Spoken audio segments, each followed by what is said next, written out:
Mayo de 1945, son las 11:34 de una mañana aplastante. Base aérea de Porac, en la isla de Luzón, Filipinas. El aire es un caldo espeso de humedad, vapor de gasolina y el aroma dulzón de la vegetación en descomposición. Aquí, en el corazón del frente del Pacífico, opera el legendario Escuadrón 201, las Águilas Aztecas de la Fuerza Aérea Expedicionaria Mexicana. En medio de este infierno verde, el sargento técnico Roberto Beto Lozano, un veracruzano de 26 años con manos de mecánico y ojos de relojero, se encuentra contorsionado dentro de la sección del ala de un Republic Kid 47D Thunderbolt. La placa de matrícula, aún visible bajo una capa de polvo y grasa, reza 42 a 29.186. Con una linterna de mano en una y una libreta mugrienta en la otra, Beto no está reparando un daño de combate. Está contando gotas, una por una, como si fueran los últimos segundos de la vida de un hombre. Fuga número 1, murmura para sí mismo, su voz ahogada por el eco metálico. Costura de remaches entre la cuaderna 4 y 5 del tanque principal. Gotea a un ritmo de unas 12 gotas por minuto. Su lápiz raspa el papel. Fuga número 2, junta de soldadura en el deflector interno. 8 gotas por minuto. Fuga número 3, remache de refuerzo en el larguero superior. Esta es la peor, unas 15 gotas por minuto. Fuga número 4, el pasacables del sistema eléctrico atravesando el mamparo del tanque. 20 gotas por minuto, la maldita sea. En total, Beto cuenta 11 fugas distintas solo en el tanque de fuselaje de este avión, uno de los gallos, como los pilotos apodaban cariñosamente a sus robustos Thunderbolts. El PI-47D tiene tanques en las alas y uno principal en el fuselaje, con una capacidad total interna de unos 305 galones. Si cada tanque presenta un promedio similar de filtraciones, este caza está perdiendo aproximadamente 165 gotas de gasolina de alto octanaje por minuto. Beto se desliza fuera de la estructura, parpadeando bajo la luz inclemente del trópico. Se limpia el sudor de la frente con el dorso de la mano, dejando una mancha de grasa. Se sienta sobre una caja de herramientas y empieza a hacer cálculos en su libreta, un ritual que se ha vuelto sombríamente familiar. 165 gotas por minuto equivalen a perder casi 2.3 galones por hora. Solo por goteo, sin que el monstruoso motor Pratt & Whitney RI-2800 Davo Wasp haya consumido una sola gota. En una misión de escolta o bombardeo en picado sobre Formosa, un viaje de ida y vuelta que podía extenderse por más de 5 horas sobre el océano abierto, este P-47 perdería más de 11 galones de combustible antes de siquiera entrar en combate. 11 galones. Podría no parecer mucho, pero en el vasto y solitario Pacífico, la diferencia entre regresar a la pista de Porac y desaparecer para siempre en las fauces del mar era, a menudo, menos de 10 galones. Los pilotos volaban con los nervios de punta, con un ojo en los Zeros japoneses y el otro en el indicador de combustible, rezando para que los cálculos de Beto y los otros mecánicos fueran perfectos. Pero el problema no era solo la cantidad de combustible perdido, sino a dónde iba a parar. Cuando los tanques goteaban, la gasolina no se desvanecía por arte de magia. Se filtraba en los compartimentos estructurales de las alas y el fuselaje. Se acumulaba en los espacios entre los largueros, goteaba sobre el cableado eléctrico que alimentaba los instrumentos y las 8 ametralladoras calibre .50. Se vaporizaba con el calor sofocante que emanaba del motor, creando una bomba de tiempo invisible. El Thunderbolt estaba equipado con tanques de combustible autosellantes, una maravilla de la ingeniería construida con capas de caucho vulcanizado entre láminas de tela recubierta. Cuando una bala o un fragmento de metralla perforaba el tanque, el caucho se expandía al contacto con la gasolina y, en teoría, sellaba el agujero casi al instante.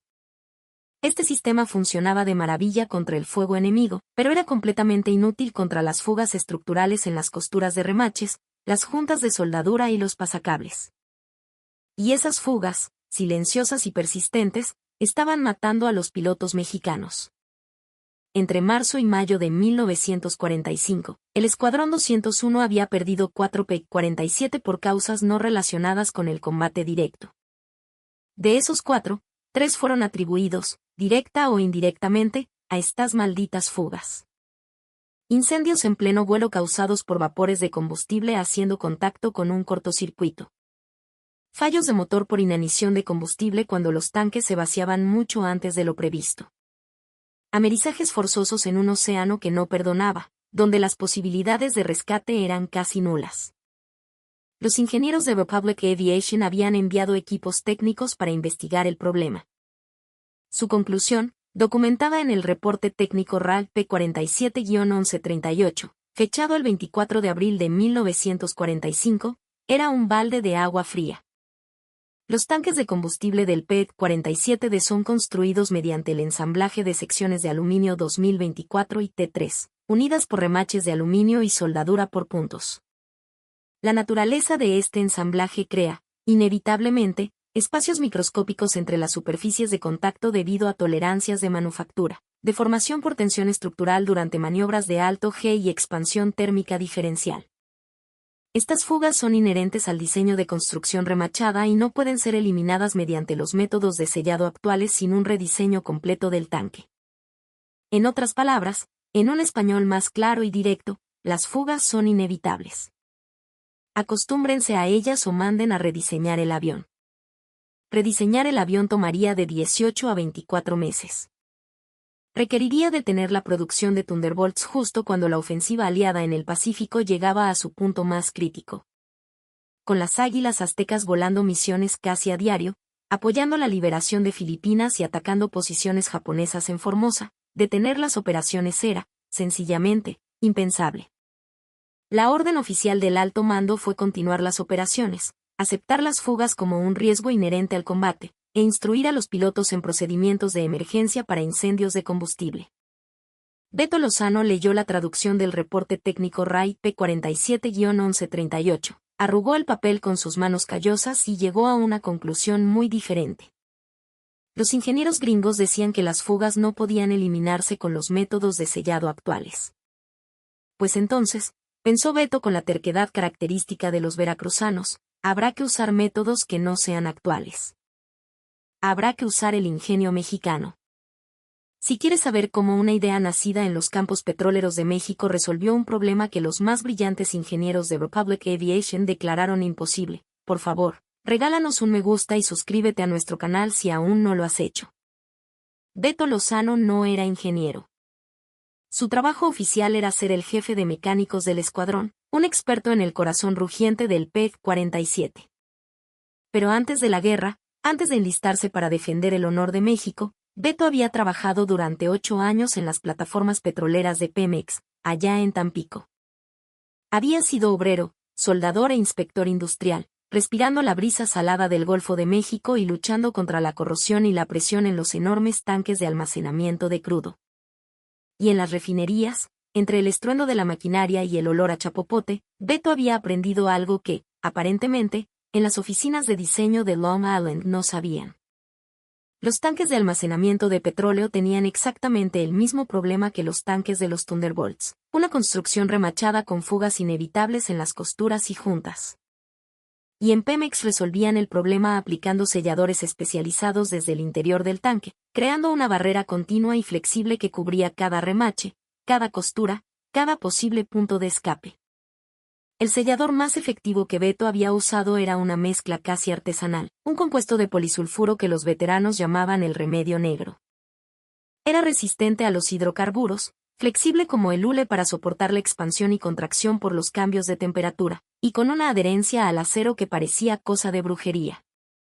El compuesto industrial, similar al sellador aeronáutico conocido como PRC-1422, estaba diseñado para ser aplicado durante la construcción inicial de los tanques, no en el interior de tanques ya ensamblados y en operación.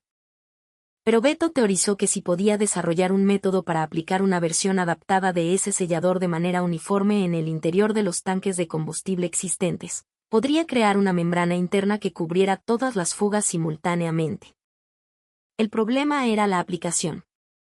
Los tanques del P-47 eran espacios confinados con una geometría endemoniada, llena de deflectores, largueros estructurales, cables, válvulas y sensores. Aplicar el sellador a mano, con brocha o espátula, sería una labor titánica. Tomaría días por cada tanque y el resultado sería un desastre irregular. Beto necesitaba un método que permitiera recubrir todas las superficies internas de forma rápida y uniforme, sin importar lo complejas que fueran. Y entonces, mientras observaba a un compañero pintar el emblema del águila azteca en el fuselaje de un avión nuevo, tuvo una idea que a cualquiera le habría parecido una locura. ¿Y si pudiera convertir el sellador en una especie de pintura? Una mezcla lo suficientemente líquida para ser rociada a presión, pero lo suficientemente espesa para sellar las fugas al secar. El 10 de mayo de 1945, Beto solicitó una audiencia con el capitán Radamés Gaxiola, el oficial de mantenimiento del escuadrón. Le expuso su teoría con la pasión de un inventor y la precisión de un mecánico. Pidió autorización para experimentar con un PED-47 que había sido dado de baja, el matrícula 42 a 29531, un veterano que había recibido un impacto directo de fuego antiaéreo en el fuselaje trasero durante una misión sobre el puerto de Carenco, en Formosa. El daño estructural era demasiado extenso para una reparación económica en el campo de batalla. El avión, apodado el Valiente, estaba destinado a ser canibalizado para obtener piezas de repuesto. Beto pidió permiso para usar sus tanques de combustible como laboratorio. El capitán Gaxiola, un hombre que confiaba más en la astucia de sus hombres que en los manuales de los fabricantes, lo escuchó con atención, miró la determinación en los ojos de Beto y le dio su autorización con una sola condición. Tienes 72 horas, sargento. Si tu invento funciona, tendrás todo mi apoyo. Si fallas, volverás a tus tareas normales y no quiero volver a oír una palabra sobre tanques de combustible. ¿Entendido? Entendido, mi capitán, respondió Beto, con una sonrisa que ya saboreaba la victoria. Beto comenzó su experimentación de inmediato, con la urgencia de un hombre en una misión sagrada. Paso 1. Desarrollar la fórmula de su salsa secreta. El sellador de polisulfuro, en su forma estándar, tenía la consistencia de una pasta densa, parecida a la cajeta quemada. Para poder rociarlo, necesitaba reducir su viscosidad drásticamente sin comprometer sus propiedades sellantes. Después de varias pruebas, mezcló el compuesto con tolueno, un solvente industrial que reducía la viscosidad pero se evaporaba por completo después de la aplicación, dejando solo el polímero curado. La proporción correcta la encontró a base de puro instinto y experiencia. 3 partes de sellador por 2 partes de tolueno. Esto creaba una mezcla con la consistencia de pintura de esmalte, perfecta para ser rociada. Pero Beto añadió un ingrediente adicional, un toque de genialidad nacido de su experiencia práctica. Polvo de aluminio. El polvo de aluminio, finamente molido, cumplía 2 funciones críticas. Primero, aumentaba la conductividad térmica del sellador, permitiendo que curara de manera más rápida y uniforme al aplicarle calor. Segundo, y más importante, mejoraba la adherencia al aluminio del tanque, creando una unión químico-metalúrgica entre el sellador y el sustrato. La fórmula final del remedio de Tampico de Beto era 3 partes de sellador de polisulfuro, 2 partes de tolueno y media parte de polvo de aluminio de grado 325 mesh. Mezclar esta fórmula requería una agitación vigorosa durante al menos 15 minutos para dispersar el polvo de aluminio de manera homogénea. Beto improvisó un mezclador usando un taladro eléctrico de alta potencia y una varilla de acero con paletas soldadas. El resultado era una sustancia de un color gris plateado, con la consistencia de una pintura espesa y un olor penetrante a solvente que te despejaba hasta los malos pensamientos. Paso 2. El método de aplicación. Beto necesitaba rociar su mezcla de manera uniforme por todo el interior del tanque. Adaptó un equipo de pintura a presión convencional, un modelo Devil Bis, con una boquilla especial. Pero rociar este cóctel químico dentro de un tanque cerrado creaba un problema evidente y mortal. Los vapores de tolueno se acumularían rápidamente, creando una atmósfera altamente explosiva. Beto, ingenioso como siempre, resolvió el problema fabricando un sistema de ventilación forzada. Usando el motor de un viejo generador y unos conductos de lona, empujaba aire fresco dentro del tanque a un ritmo constante, mientras extraía los vapores tóxicos simultáneamente por una segunda apertura. Paso 3. El curado. El sellador de polisulfuro curaba por reacción química, un proceso que normalmente tardaba 48 horas a temperatura ambiente. En el clima húmedo de Filipinas, podría tardar incluso más. Beto no tenía 48 horas. Pero recordó haber leído en una ficha técnica que el compuesto podía ser curado térmicamente. Si se exponía a una temperatura de 65 grados Celsius durante 4 horas, el sellador curaba por completo. Ni un grado más, ni un grado menos. Beto consiguió varios calentadores eléctricos de infrarrojos portátiles, los instaló dentro del tanque después de aplicar el sellador, y los conectó a un termostato que él mismo calibró. Elevaría la temperatura interna a exactamente 65 grados y la mantendría estable durante 4 horas. El 12 de mayo de 1945, a las 14:17 horas, Beto estaba listo para la primera prueba. Seleccionó el tanque de combustible del ala derecha de El Valiente, un tanque que tenía 17 fugas documentadas y que perdía más de 3 galones de combustible por hora cuando estaba lleno. Se enfundó una máscara improvisada, encendió su sistema de ventilación y se metió en las entrañas del avión. Roció su mezcla plateada de forma sistemática sobre cada superficie, paredes, deflectores, costuras de remaches, juntas de soldadura, cada rincón y cada grieta. El rociado le llevó 43 minutos y consumió casi 3 galones de su salsa. Cuando terminó, las superficies internas del tanque estaban completamente cubiertas con una capa uniforme de sellador gris plateado de aproximadamente 1.5 milímetros de espesor. Beto instaló los calentadores infrarrojos, selló el tanque y comenzó el ciclo de curado térmico. 4 horas y 12 minutos después, el sellador estaba completamente curado, duro al tacto pero con una ligera flexibilidad. Beto inspeccionó el resultado.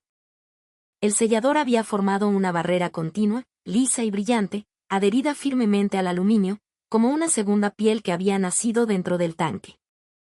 Ahora venía la prueba de fuego. Llenar el tanque con gasolina y medir las fugas.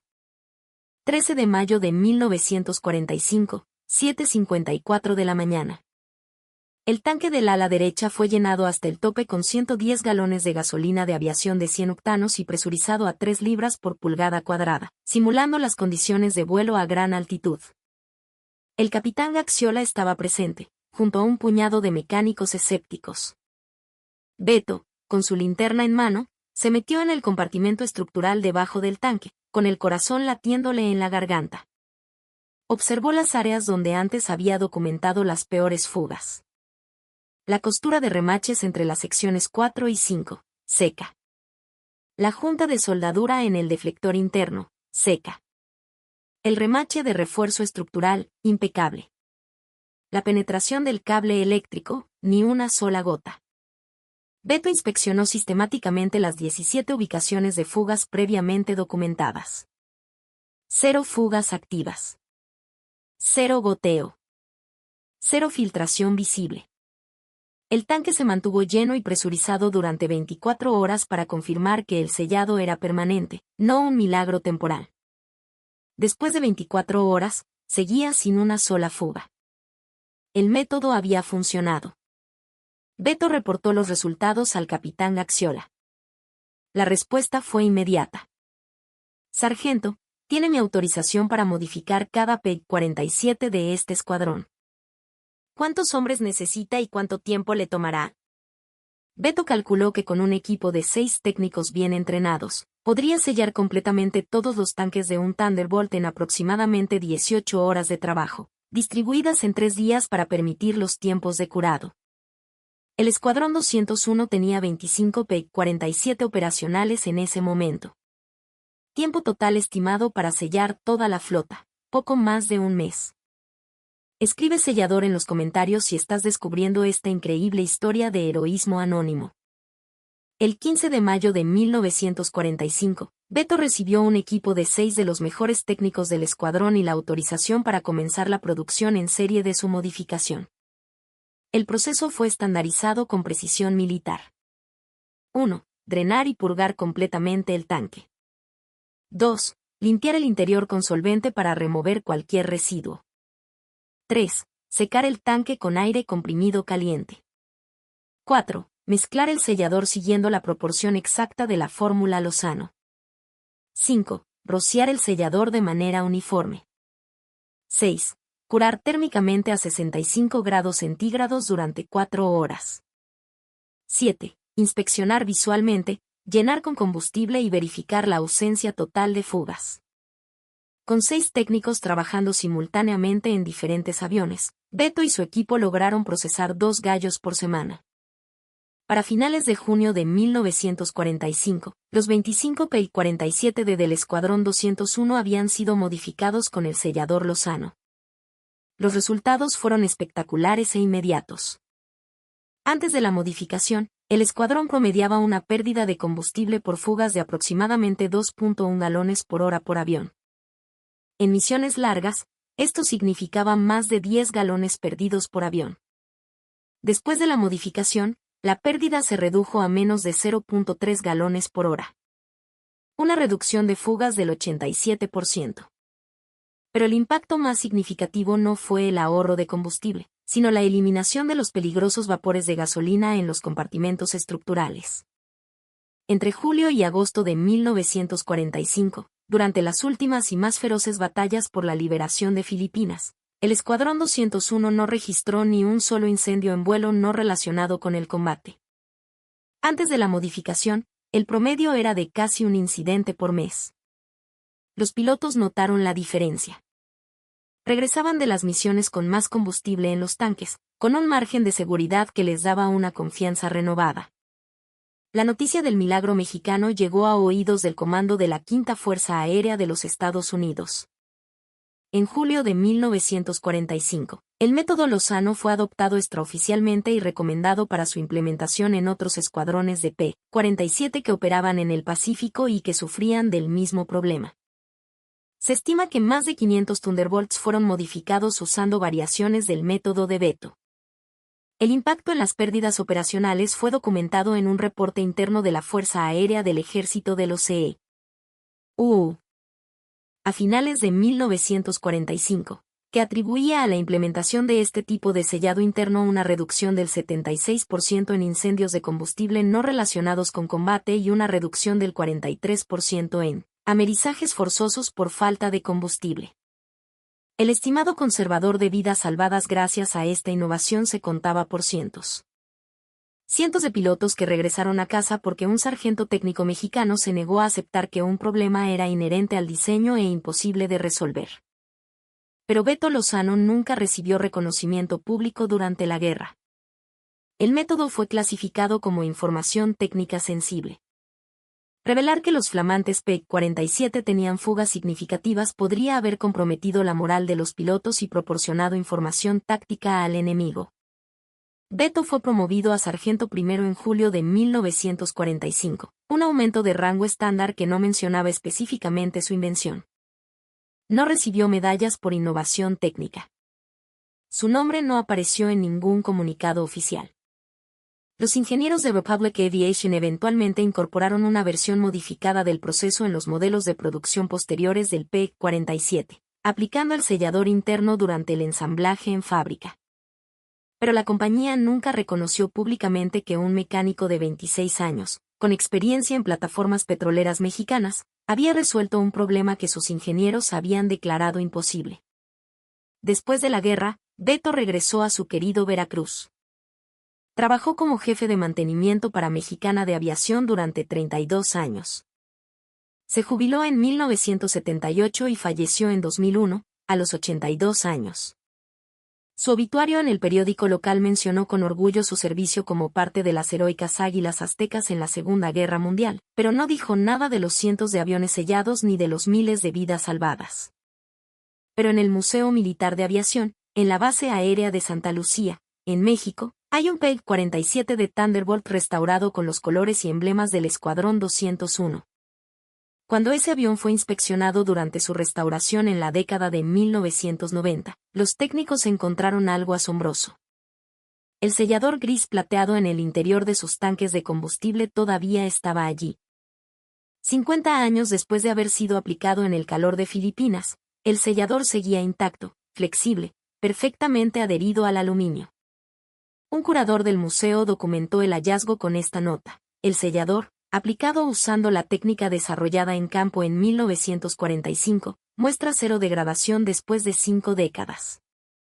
La longevidad del material y la integridad de la aplicación son extraordinarias. Este es un testamento tanto de la calidad del trabajo como de la eficacia del método desarrollado. ¿Qué opinas de esta extraordinaria historia? ¿Conocías el papel crucial que jugó el ingenio mexicano en la supervivencia de nuestros pilotos en la guerra? Déjanos tu comentario y suscríbete a nuestro canal. Cada semana traemos historias verificadas y fascinantes que cambiaron el curso de la historia. Activa la campanita para no perderte ningún episodio. A veces, las mejores soluciones a los problemas de ingeniería más complejos no vienen de los laboratorios corporativos ni de las mesas de diseño. Vienen de la experiencia, de la necesidad, de las manos de técnicos que se niegan a aceptar que algo es imposible. Esa es la lección que el sargento Roberto Beto Lozano nos enseñó desde una base aérea en Filipinas en 1945. Una lección que cientos de pilotos que regresaron a casa nunca necesitaron que les explicaran, porque ellos volaron en aviones sellados por un mecánico de Veracruz que decidió que inherente al diseño no era una respuesta aceptable cuando las vidas